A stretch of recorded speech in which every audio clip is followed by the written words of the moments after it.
Praise the Lord, precious saints. Welcome to our devotional verse and prayer.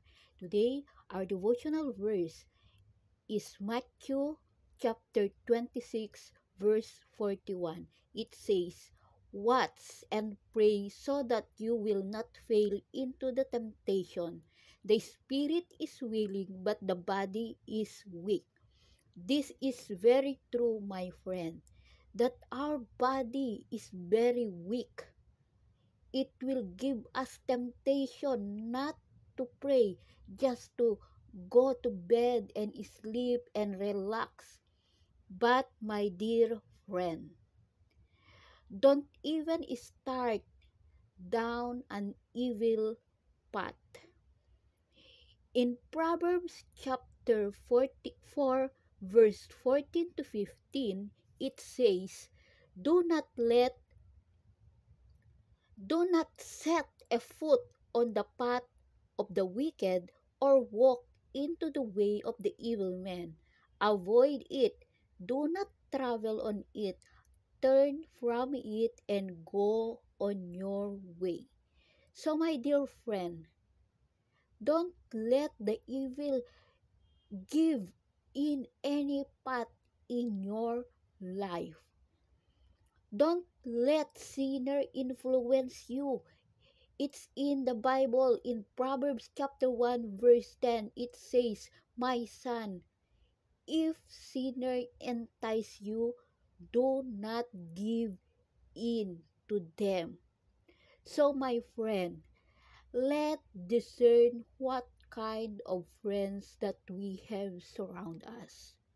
We need to think about it, that there is an old saying that the feather flocks together, stays together. So avoid friends like uh, they don't do a good in surroundings. The man who walks righteously does not compromise. It is in the Bible in Isaiah chapter 33, verse 15 to 16. "He who walks righteously and speak what is right, who rejects gain from extortion and keep his hand from accepting bribes, who stop his ear against plot of murder and shut his eyes against contemplating evil. This is the man who will dwell on the heights, who refuse will be the mountain fortress. His bread will be supplied, and the water will not fail him." So, my dear friend, you don't have to give in and compromise. It is also in the Bible in First Corinthians chapter 10, verse 13, "No temptation has seized you except what is common to men, and God is faithful.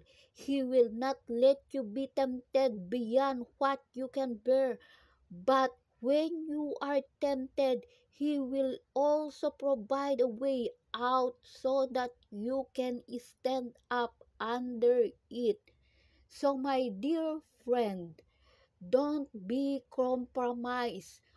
Whatever the circumstances or your situation right now, I know and I do believe that God is with you. He never leave you nor forsake you. So before I will end this message, I would like to utter a prayer. Dear Heavenly Father, the God of my forefather Abraham, Isaac, and Jacob, the God of the living, you are faithful to us, O God. Lord, covered us with your most precious blood, that no weapons formed against us shall prosper in the name of Jesus. Lord, be with us always to fight the good fight of faith, that we will not compromise your words, our action, O God. most especially, Lord Jesus, that we will light and shine to other people because we are your children. Lord, help us not to compromise, Father, that your light and shine be upon us, Lord. Help us to do your will, O God, that whatever our circumstances, our situation, O God, let your light and shine be upon us. Dear Father, be with us, O God.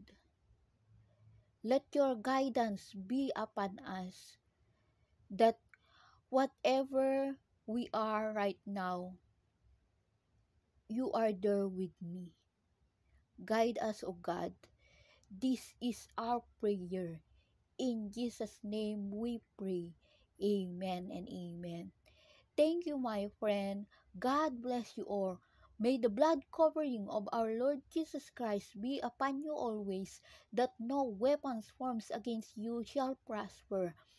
Please don't forget to subscribe, like, share, and comment down below. I love you all with the love of the Lord. Thank you and bye-bye. God bless.